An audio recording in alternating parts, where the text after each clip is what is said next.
Okay, we're here today to talk about a theory of enlightenment. I came upon this through, I guess, just meeting Roy on Twitter and reading his One Step Path and other non-conceptuality writings, really taken by just sort of a different novel take um, about enlightenment, specifically how Roy talks about quantum physics and science in relation with enlightenment. I think it's pretty unique, and I had the chance to read this a few times and looking forward to talking about it.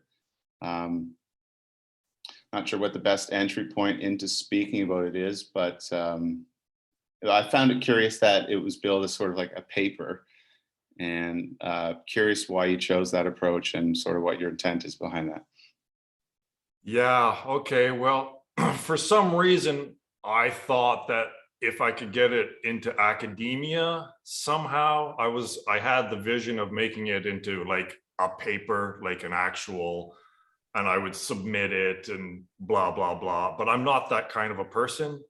So it starts off as abstract, right? It starts off as a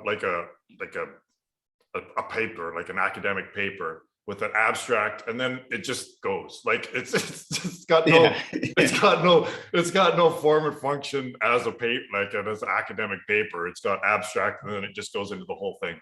So that's what I originally thought. Well, but academia is like, I'm sorry, but they're just a bunch of inbred, like I just like, there's no way that you can get into that without being in that and also in their little echo chamber. So yeah, that's the idea there.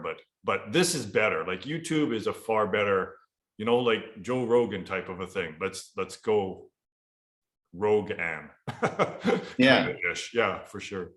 Well, and you're kind of pointing at if, say, an academic were to read what you've written and follow it to its quote unquote logical conclusion, they might not want to be an academic anymore after. It's exactly it, right? Like if they literally took it as it's meant to be taken, that would be the end of their academic career. So it's tough.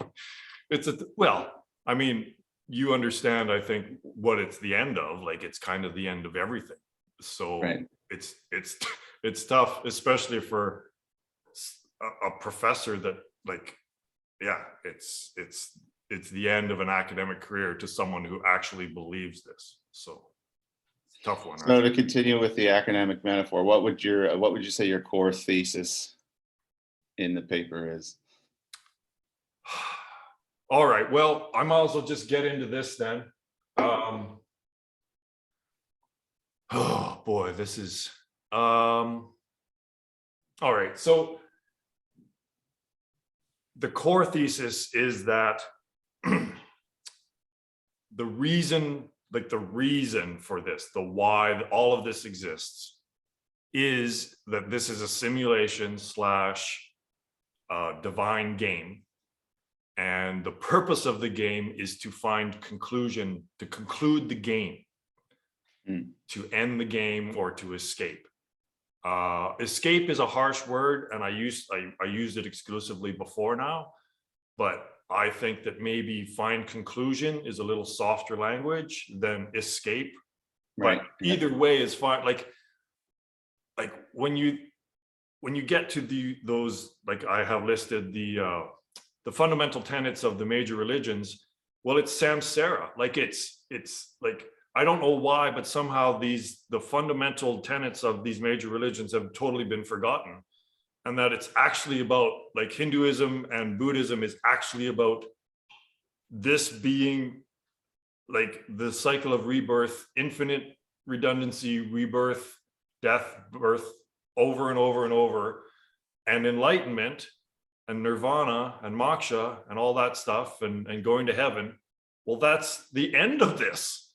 Right. And somehow, and the theory itself goes into how this happens, is that all that's been forgotten. And now it's something else. I don't even know what it is anymore, right? Like, so that's the theory, is that this is basically a simulation, if you will. It's all metaphor, but you could call it a simulation. or a game that God has decided to create and enter basically for its amusement. Yeah. And that can begin as simply as, because a lot of people might hear that and say, well, that sounds pretty complicated, but it really begins with, as you're saying, those major tenets of religion, which all boils down to, hey, I'm suffering, and how can I relieve that? It's very simple at its core. It's like, ow, how do I not ow? Yeah, except our ow is mostly psychological now, right? Like Yes. our source of suffering for human consciousness is basically all psychological because of the technology, and it gets into that as well, right? That we've lessened the physical suffering through all this technology and all this thought and what it's produced, but to the extent that we've lessened the physical suffering, that's the extent to which the psychological suffering has increased. Yeah. So that's another one of the basic tenets, I guess, or laws or observations of the theory, is that despite like all systems of thought that's come up with, like the government and philosophy and religion and psychology and everything, right?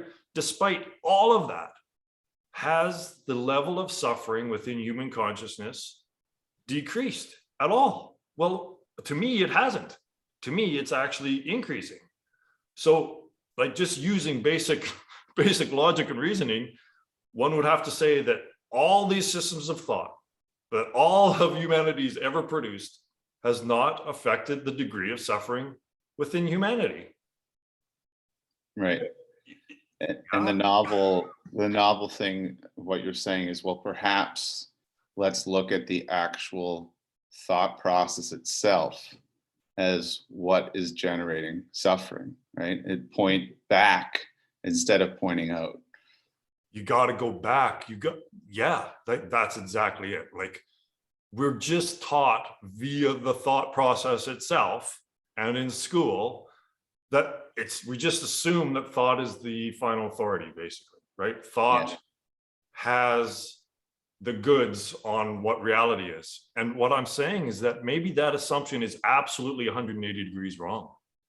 Like, and that would explain so much if we just go, oh, well, maybe the initial assumption is wrong. And if the initial assumption is wrong, then everything that's taken from that place is going to be 180 degrees wrong and going the wrong way, right?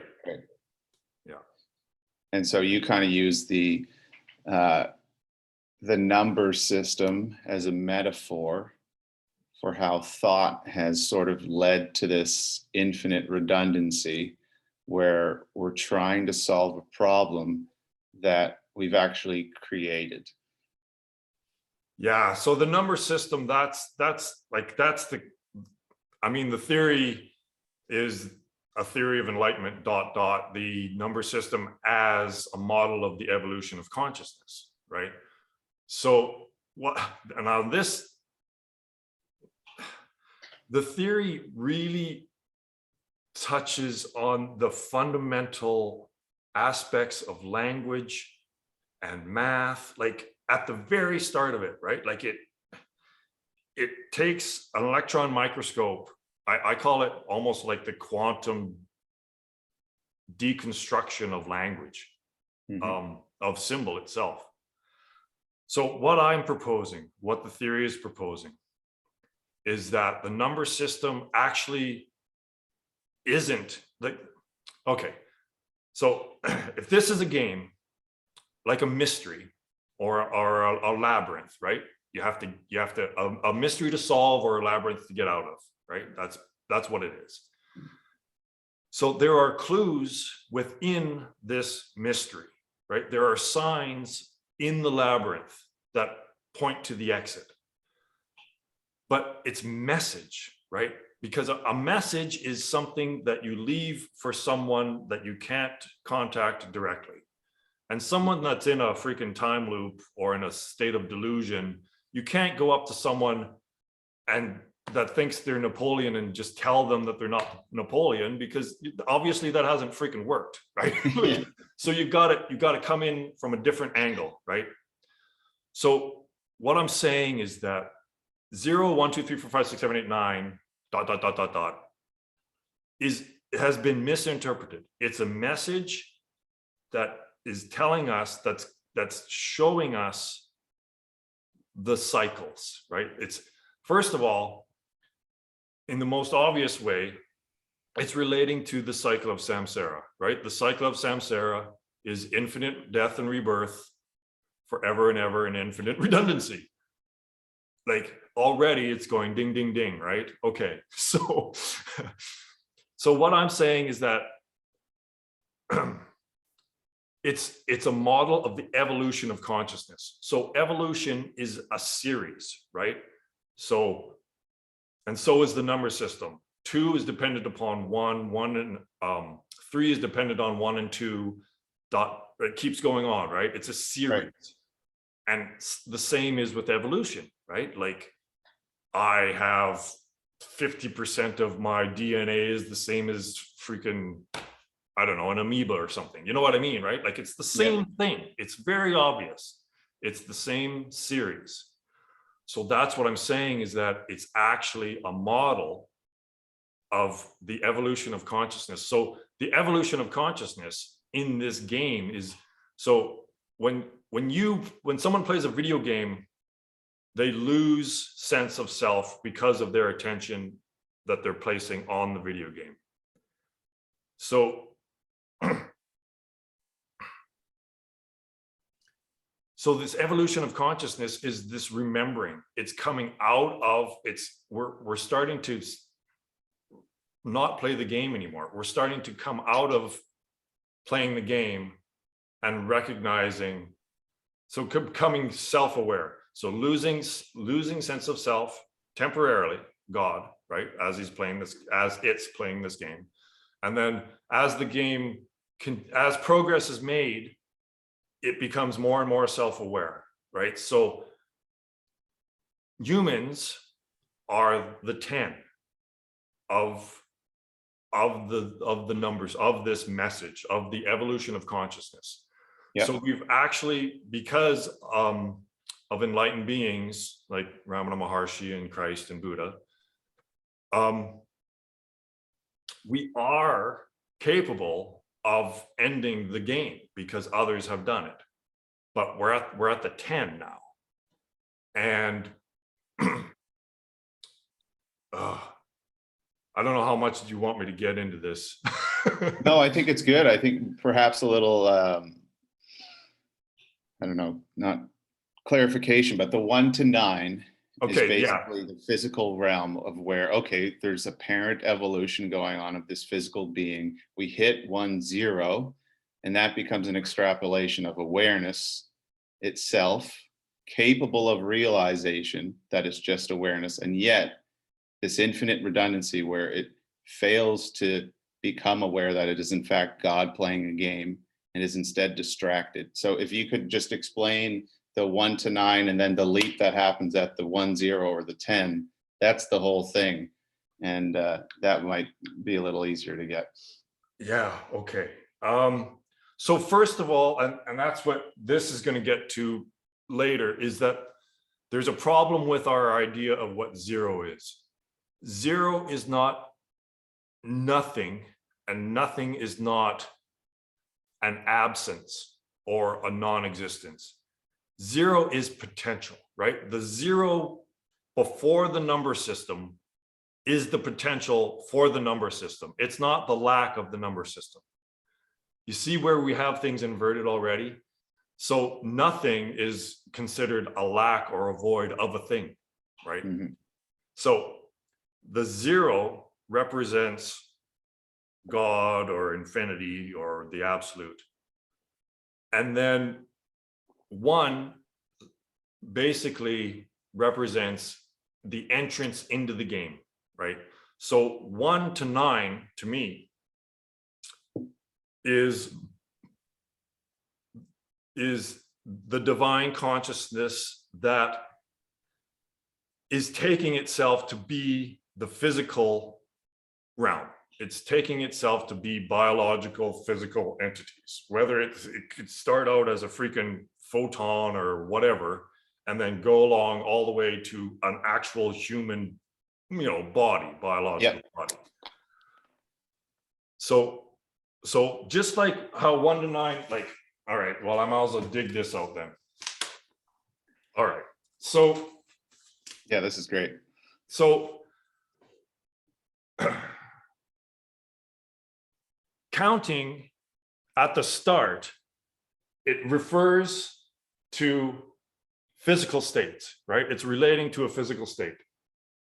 You can't say, let's assume that we don't know anything about counting or anything, right? We don't know anything about the system. So we can go, right? We can make a sound is represented by that symbol, and then is represented by that symbol, is represented by that symbol. You see what I mean? So there's a physical connection between the symbols and what it's representing. It's representing a state or a phenomenon in the physical realm, right?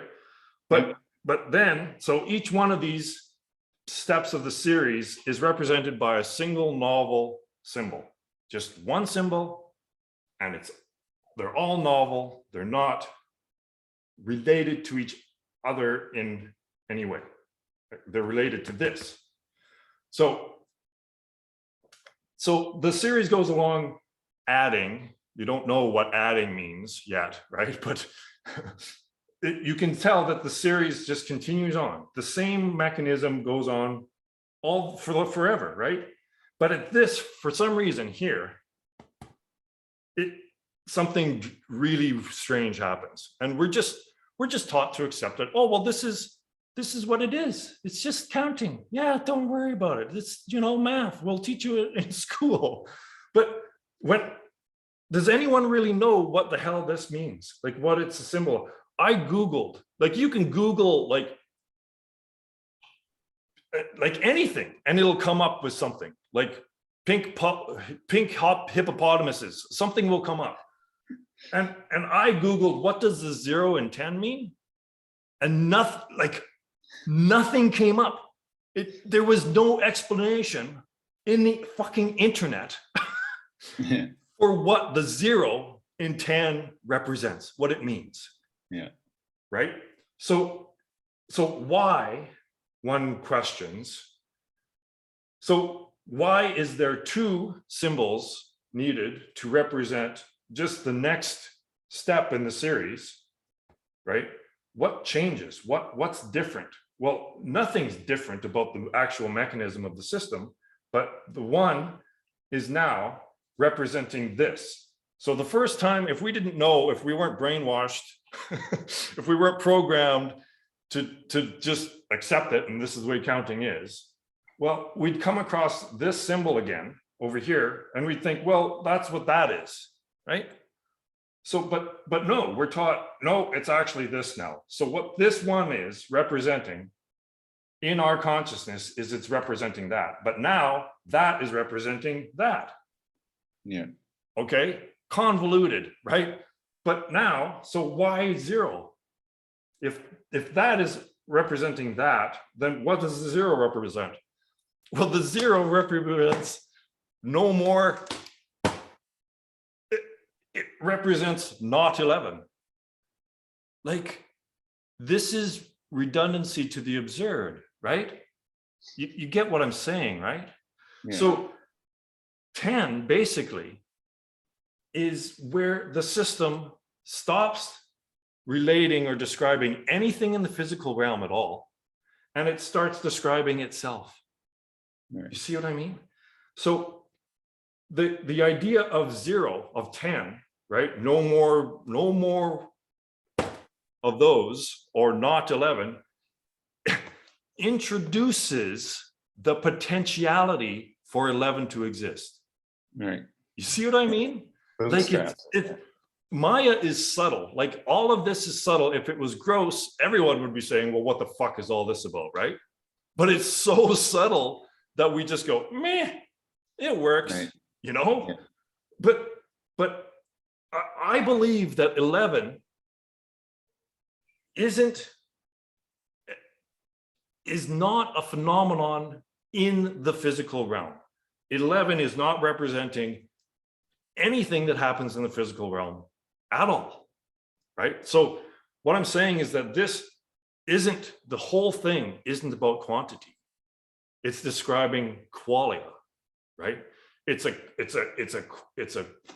qualia of what reality is. And it's the evolution of consciousness. So here, where this starts describing itself, it's all thought from here on. It's Right. just thought, right? So the fact that this just introduces the idea of 11 makes it possible for that to exist, even if it's in thought form. Before this happened, 11 couldn't even exist. Like, I'm serious. Like, because it's not, Yeah. You're getting what I'm saying, right? So without going too over and over and over and over that, that's basically it, is that, so this actually represents, well, remember when I said that 10 represents the state of human consciousness now, because we're at the top of the evolutionary scale, right? So we're the 10. And what are we doing? What is human consciousness doing? Well, it's shifting awareness away from the physical realm and onto the digital realm and onto the thought realm, which is Right. exactly what 10 is doing, right? It's diverting attention, or its description, away from those things to whatever the fuck that is. Right. Okay, there's that's the number. Interesting enough that the 10, it's more so a function of what attention is put on, because at the same time, the 1, 0 or the 10 within it contains the potential for that self-awareness realization, right? It doesn't necessarily have to be quote unquote bad and lost in thought. It can be, okay, 1, 2, 3, 4, 5, 6, 7, 8, 9, referring to a physical 10. It's a new iteration, right? So it's the new, this is all cycles, and the samsara is cycles, right? So this is just happens to be a really, really big cycle. And again, the 0, if again, it's a misrepresentation of this. So this original 0 is not part of the system at all, is it? We don't start counting 0, 1, 2, 3. Right. We start counting 1, 2, 3. So the 0, the nothing, is actually potential. It's not nothing as in a lack of these things, right? It's from where this arises. So if you were to go 0, like write it down, 0, 1, 2, 3, 4, 5, 6, 7, 8, 9, 1, 0, then you could stop there, right? Like that would be a whole series. Like it starts at the potential, it runs its full course, runs all of its potential, runs out, and then you go back to source, right? It goes from 1, 9, and then collapses back to 1 and back to 0. Right. So not recognizing, yeah, so this goes back to the level of attention, right? So it's almost like it's programmed in that there's a limit in one of these cycles for you to realize your enlightenment. And if you haven't realized your enlightenment by the time this cycle is done, well, you're along for the ride for the next one. Right. Yeah. Yeah, so the 0 represents the potential to go back, like in the reality, right, where they don't fuck it up and bring it into the system. It represents, you could actually erase it, right? It would just be 1, 2, 3, 4, 5, 6, 7, 8, 9, and then 1. Yes. And then 0 Yeah. is gone, and That's what I was getting at. There's the capacity there. Yeah. Or it doesn't have to be, again, it's just a function of where attention is placed. There's a capacity there for realization of what's happening. But it's all about where you put your awareness. So if you put your awareness on the digital realm and the thought realm, and that will become like another one of the rules or whatever, is that whatever you place your attention on the most will seem the most substantial. Like whatever you give the most attention to, that will seem the most real at that time. Right. So if all of human consciousness, like the collective human consciousness, if you could quantify it somehow, and I'm sure it is being quantified somehow, or there's some sort of democracy going on where if more than 50% of the human consciousness, attention of human consciousness is being paid attention to the digital realm, the switcheroo happens, and that's the new iteration, right? So what I'm talking about is this 11 is the digital realm. Like right. That's what I was going to say. So this is where I'm, without you asking the question, I'm just going to segue into it. Is that this coincides with, like, so this model makes predictions, and the prediction is that we're going extinct, and that's not quite as wild a prediction it would have been when I was a kid, right? Like, yeah. It's very prevalent, the idea of our immediate extinction. So what happens is when the biological body passes, consciousness can't be destroyed, or awareness. So it has to seek out a new relative form of existence, because it doesn't know who it doesn't even know, it doesn't recognize that it's God. So it's going to be searching for something to do again, basically. Right.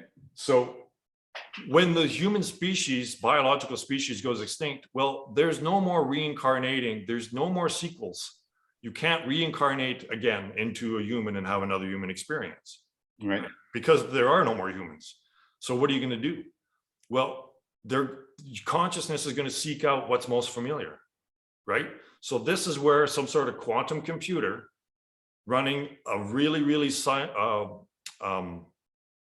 realistic simulation could fill that void, right? It could go, hey, look at this, it's close enough, right?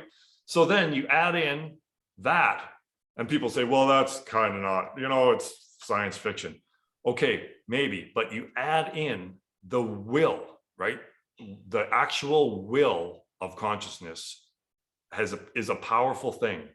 And if we're going through a literal hell here in the physical realm, the will of consciousness will be to leave, right? If you're not killing yourself, you'll be wanting to leave, because this will be a literal hell. Like, in the cities, people will be eating each other. Like, it's not a crazy person talking. It's just logic, right? The food runs out.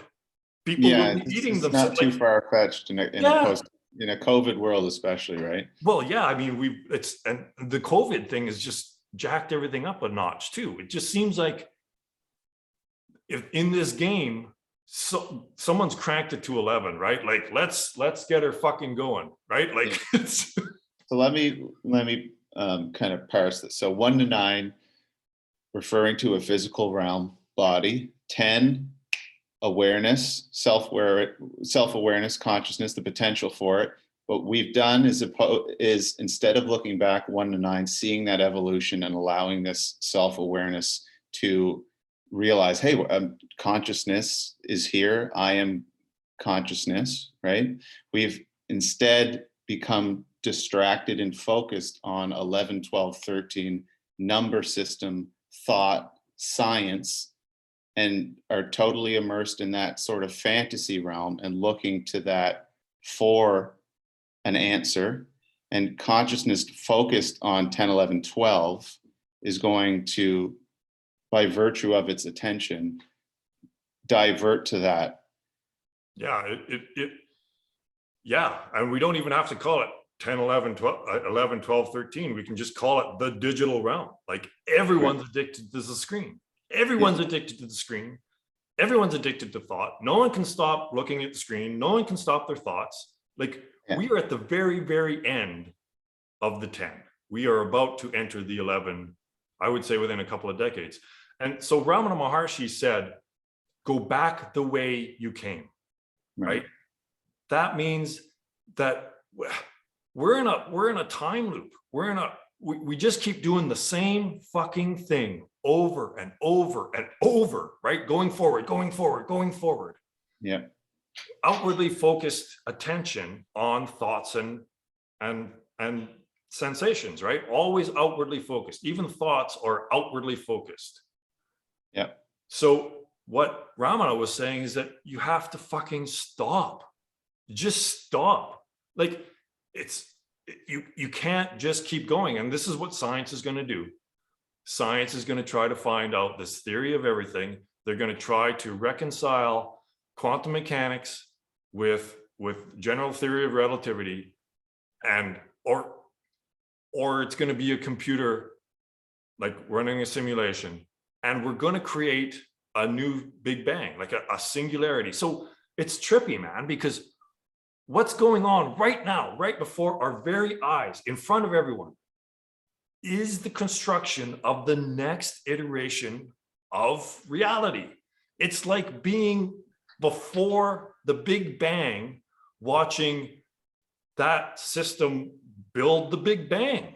Like, you know what I mean? Like, right. So in your in the paper, I don't know if we want to call it a paper, but in the paper you say, it takes the Principia Mathematica 350 pages to come up with 1 + 1 = 2. Now we're still trying to find these increasingly obscure and complicated ways to prove 1 + 1 = 2. And science is trying to do that over and over, instead of actually seeing, well, the base assumption you're making is incorrect. yeah, so it's message, right? So metaphor and message. So what's happened is that, so the information in these models is a message that is telling us something, right? So what we've done, what science has done, is they've misinterpreted the message to be the information, right? So it's like looking at a road sign that's directing, helping the traveler get to its destination, and seeing the information on the sign and thinking that the information is about the sign. So what science has done is they've parked the fucking car and they've got out and they're just investigating the sign, right? They you know what I mean? So that's good. Yeah. You can't, like, any message has one proper, correct interpretation of the message and an infinite number of incorrect, right, interpretations of that message. Yeah. So if a system of thought is developing complexity and turtles all the way, then that is an expression of its incorrectness. Right. Yeah. But they don't get it. They think that the information is the message. They don't get that it's all metaphor. Like, Maya is metaphor for what's going on. Like, it's or like Maya and simulation, right, are different metaphors for the same thing. Right. Yeah, totally.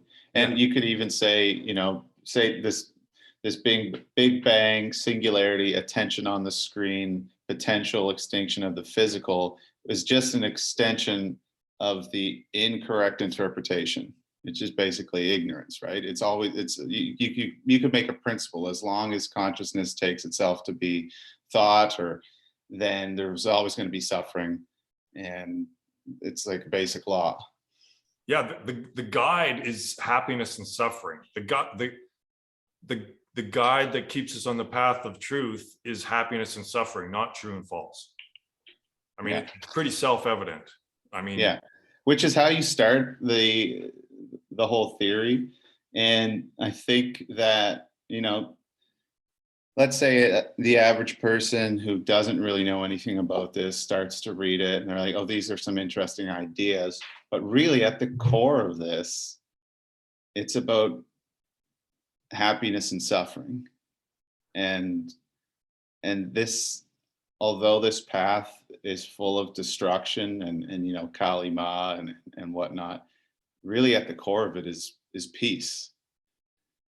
It's very simple. Like,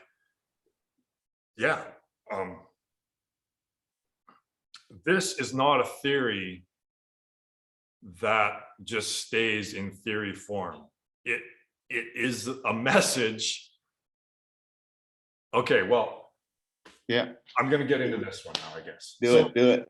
So, so here's another, like, so the number system, right? So that is a message, a big, like, there aren't a lot in here. Like, obviously, if what I'm talking about is accurate, then probably 99.99999% of the information out there is just total bullshit, right? It's the misinterpretation. So that the number system is a major sign, and this also is a major message. And for some reason, it really hasn't gone very noticed. So you can't read it at the top maybe, but it's called the fundamental model of reality.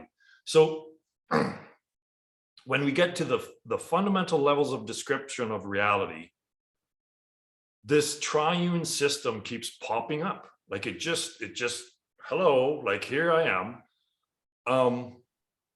And it's 1 and 2, but not 3. So I've listed them here. I don't know if you can read it, but I'll just read it off. So there's a universal understanding of what a person is, and that's mind, body, spirit, right? If you go to any country in the world and say mind, body, spirit in their language, they'll say, yeah, right, all right. So then we've got the number system, which is obviously one of the fundamental descriptions of reality. It's relating to something fundamental.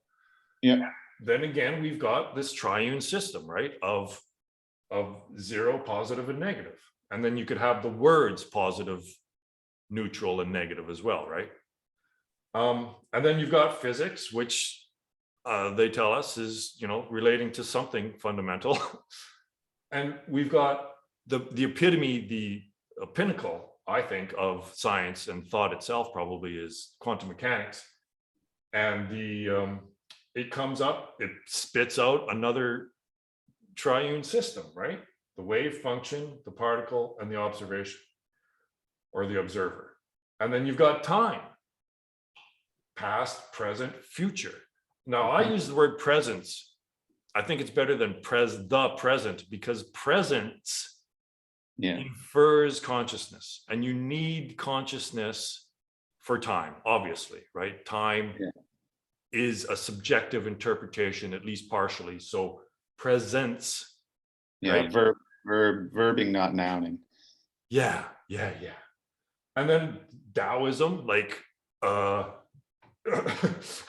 I'm kind of big on the Tao. I don't know if you can, like, and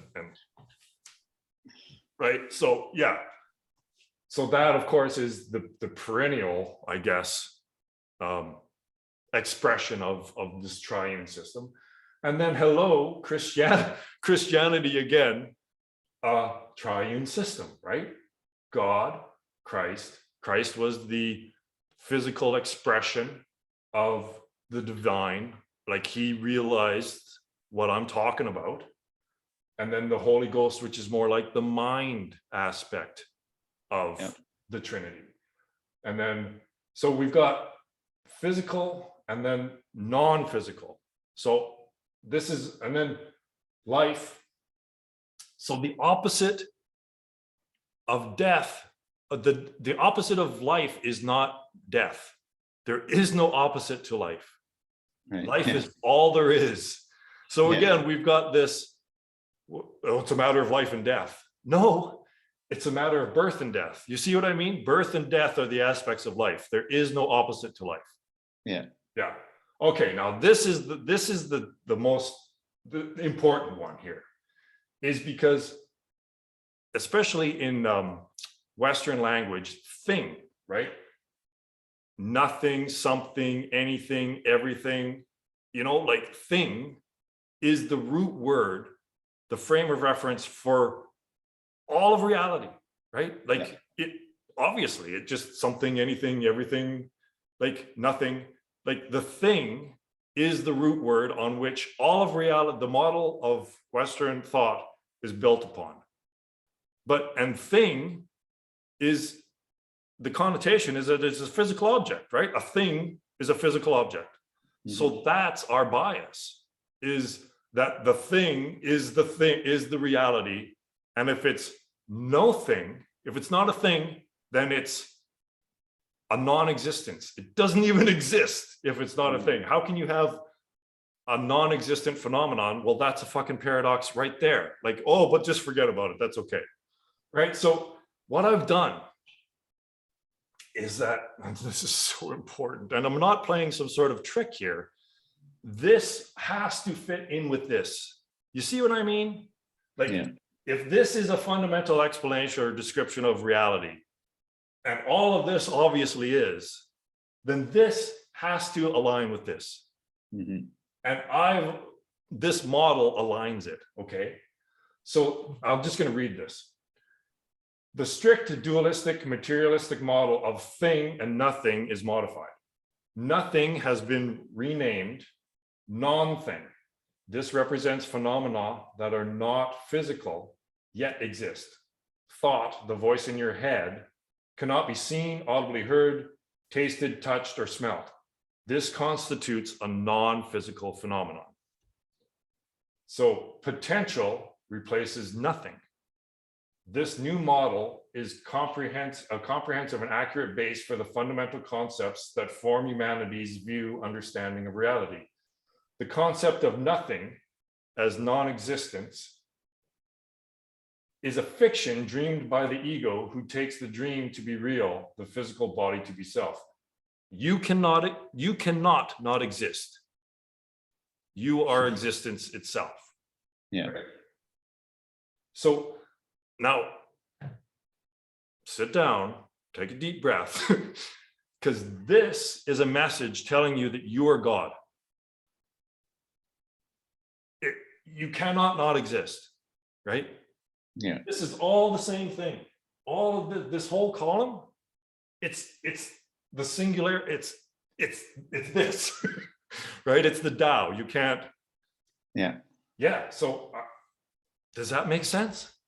Yeah, it does. I mean, to me, it does. Like in a very simple, basic, like elegant way, it makes fucking perfect sense. Right. So I'm curious, definitely, especially with the last language column there. Yeah. The parallel with the number system. And if you could talk about the, apparent relationship between the two of them, that might be helpful. I mean, so there's only one fundamental, like the theory of everything. Basically, there's one fundamental process going on that creates everything. There's one fundamental creative process going on, and everything emerges from that. Okay. So what it is this. So the Ouroboros is one of the earliest symbols, I think, in humanity, and it's a singularity, right? Like it's supposed to it represents basically birth, death, life. That's basically what it's representing, right? So it's a singularity. It's this in form, in symbol form, right? So this is thousands of years old, right? And then John Wheeler, the physicist who coined the phrase black hole, when he was trying to figure out what the actual meaning was of the double slit experiment, he came up with this, and this is called the participatory universe. So here is the Big Bang, and here is 1 to 9, right? The evolution of consciousness. Beautiful. Becoming self-aware of itself. This is not what he said. This is what I'm saying. But the observer, he was trying to figure out the role of the observer in the double slit experiment, because subatomic particles, like pixels on a screen, like subatomic particles do not exist until an observer and interpretation is made of the observation. Okay. Yeah. So that's what he was trying to make sense of. How is it that there aren't just balls, billiard balls, or like baseballs flying around out there that used to be the idea, but now there isn't. And it's more like a hologram, right? That only comes into a manifestation when you look at it, or when the laser is pointed back on it. Mhm. So this is 1 to 9. So this is the fundamental system.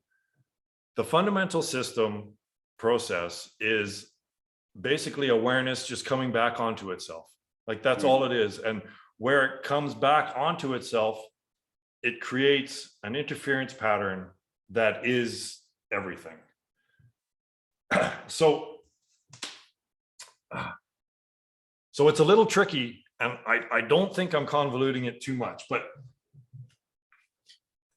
The symbols are great. yeah, okay. So this, right, is a Mobius strip, right? I think everyone knows what a Mobius strip is, right? Yeah. So this is a symbol of this, right? This is an actual physical 3-dimensional representation of all this, because it's two things, right? From one perspective, it's 1, 2, if you want, but from this perspective, it's just 1. You just keep going, and there might be change, right? You might be experiencing change, but it's so subtle and it's so smeared out, if you will, that it's just one thing. See, you just keep following in, and it's just 1. So that is what that's representing. But what's happened is that when we entered this game, basically what we did is we cut that and we gave it a twist, and now we've got this, right? So what happened when we get this is that now they're two very definite separate things, right? So let's say that there was a picture on both of these sides, right? And it was flowing, and it was wonderful. But now that you've flipped it and you've turned this picture onto this side and this picture onto this side, where it joins up, it's very definitely different. You see what I mean? Yeah, you get it. Right? The wheel of samsara there. Yeah, very well could be. Yeah. But what I'm getting at is that where that cut was made and it flipped, now what used to be, it's very distinct, the difference, right? Because this picture no longer jives with this picture, right? Because this picture is over here now, and this picture is over here now. So now we have a very definite thing where there's change, right? This is important, definite, right? Very distinct, definite. So now we can count it, right? Now we can count the iterations, right? Because it's definite where the change is. It's where we split it, where we measured it, where science measured it and defined it, right? Yeah. So now we can go 1, 2, right? Where that cut is, and it's very definite because it's different. 1, 2, 3, 4. Right? Yeah. And then it seems so, but here's the thing, is that this is a stable system, right? I don't understand, maybe some physics person can explain to me that, but obviously this is a stable system. This is not a stable system. So it seems like if you go on the outside, it's just going to spin off to infinity. Or if you go on the inside, it's going to go into infinite regression. Yeah. Right. So this is basically the problem of science in general. It's turtles all the way. Right. Like it's. Yeah, I was going to say that's like a visual representation of the 1 to 9. Yeah, it exactly is. 1, 0. But it seems like after, like I said, after 9 iterations, something's got to happen. It's either going to fly off into infinity or collapse back in to infinite reductionism or infinite expansion. And that's the problem with science. So this is basically what science has done, but it's all appearances. Like this is an appearance. This is the real thing. This is what we've done, right? So that's how these connect, how these are the same expression of the fundamental process of awareness coming back onto itself. Yeah. Yeah.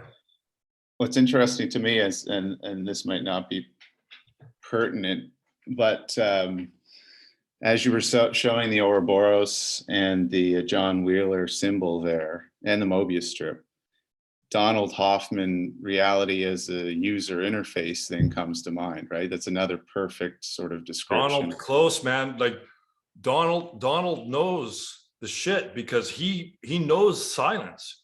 Like he meditates, like he said, he meditates on just silence, like not some sort of, you know, just the Ramana Maharshi just getting to the silence for like 3 hours a day.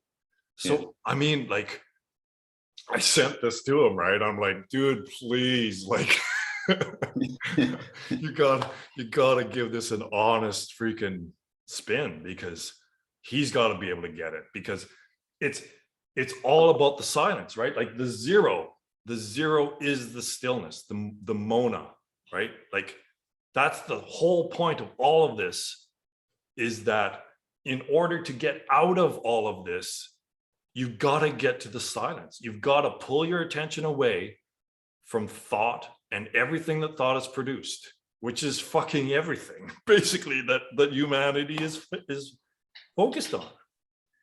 Yeah.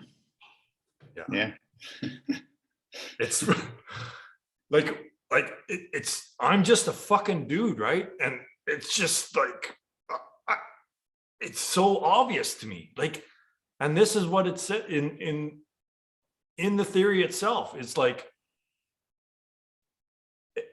increasing complexity is an expression of the incorrectness, of the misinterpretation, right? Yeah, I think that was, you know, one of the best parts that, you know, you didn't have to expand upon, but you could have, was correct interpretation of a message should result in the message destroying itself as well.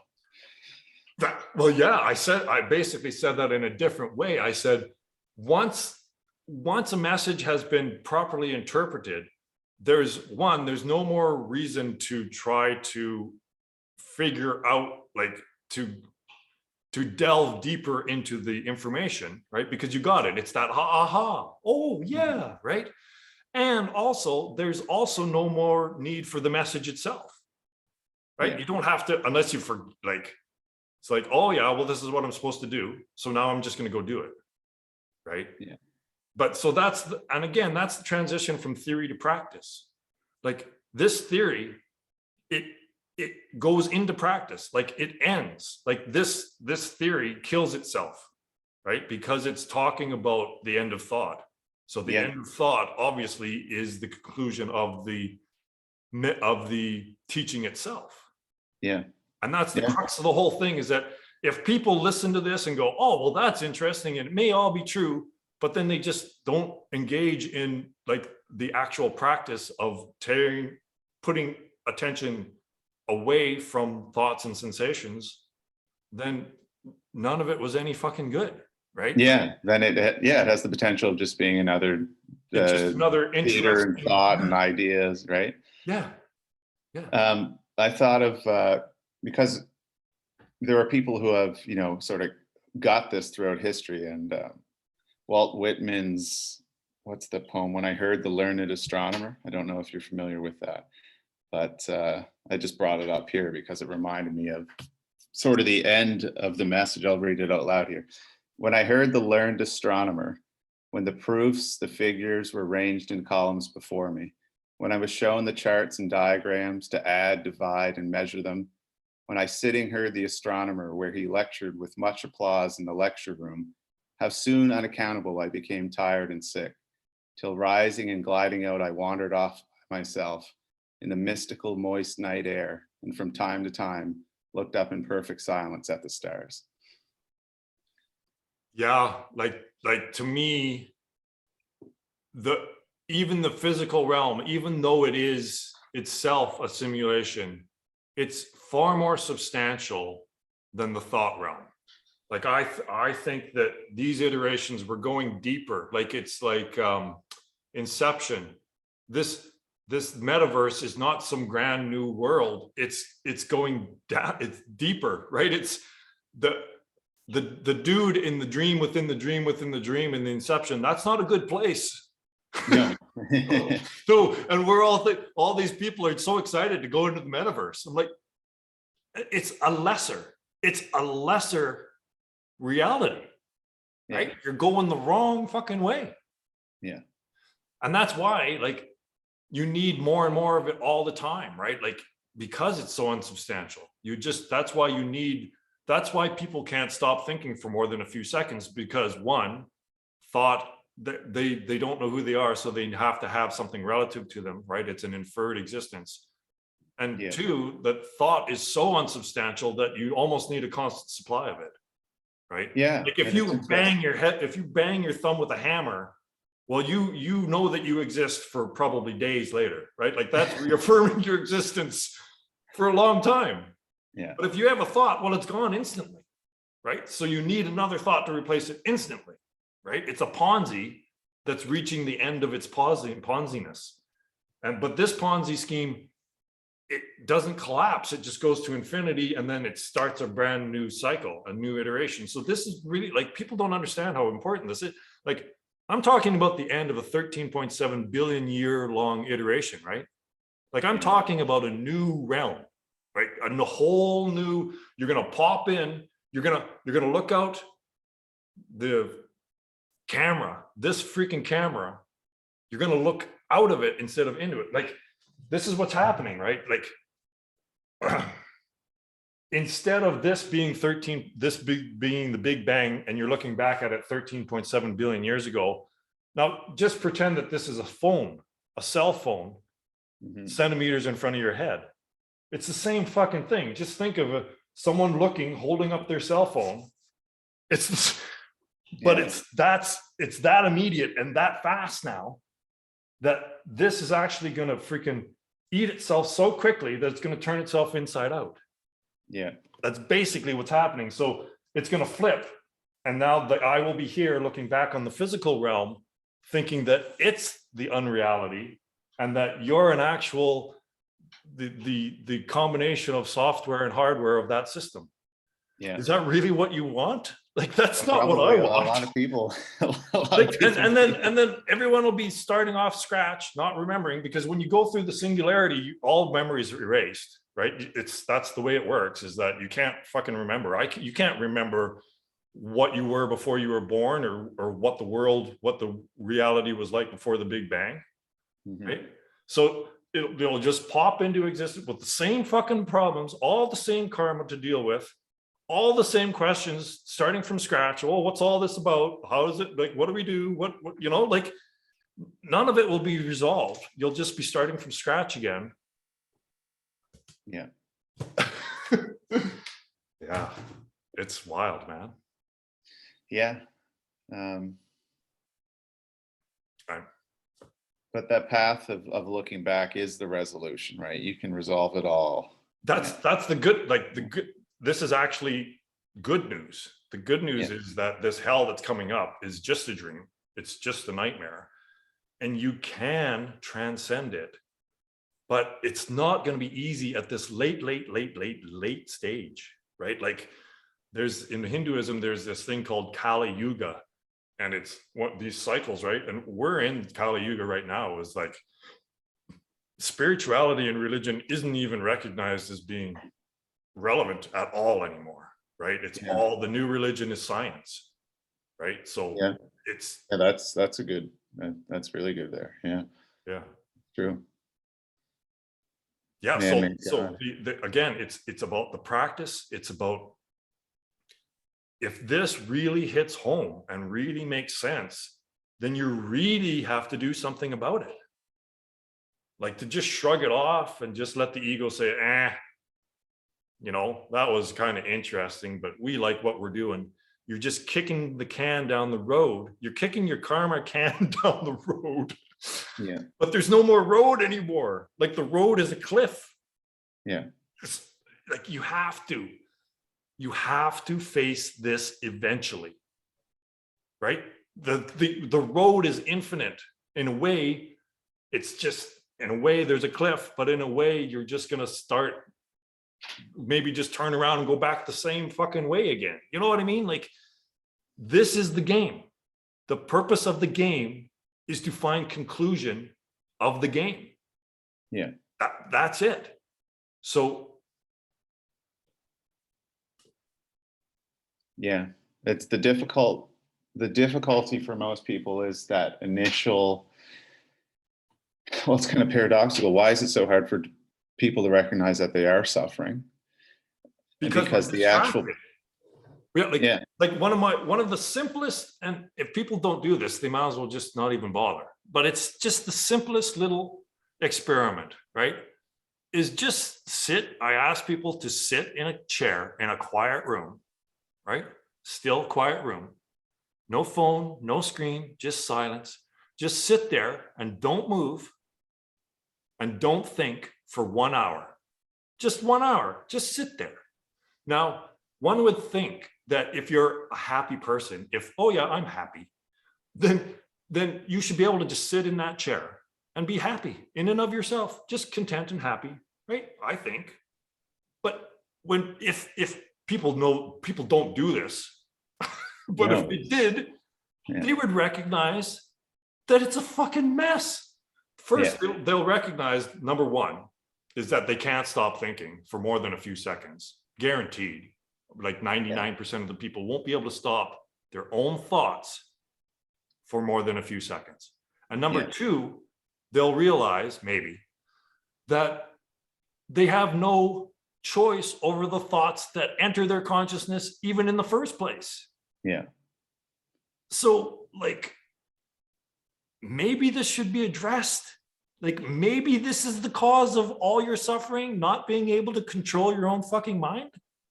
Yeah. Maybe that's something that should be looked into, you know, but instead we've got neuroscientists who are literally cutting the fucking skull open and measuring things in the brain. Like, what?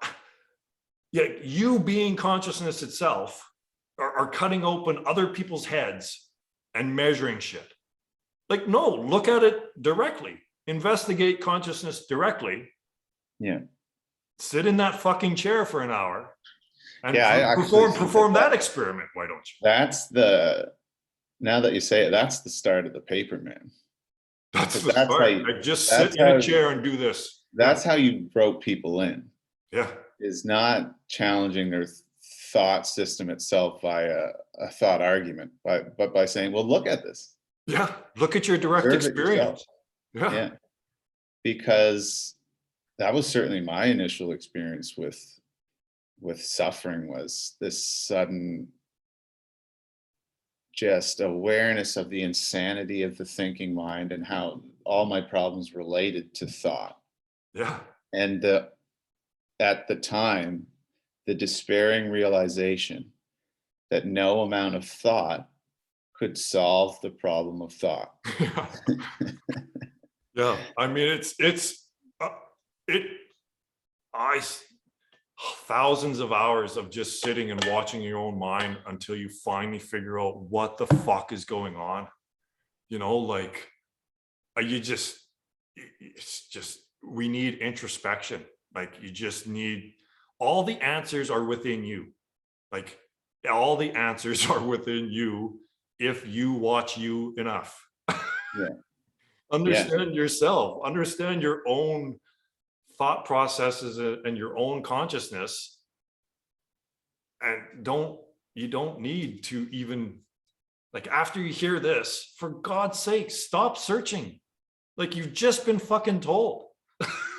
Yeah.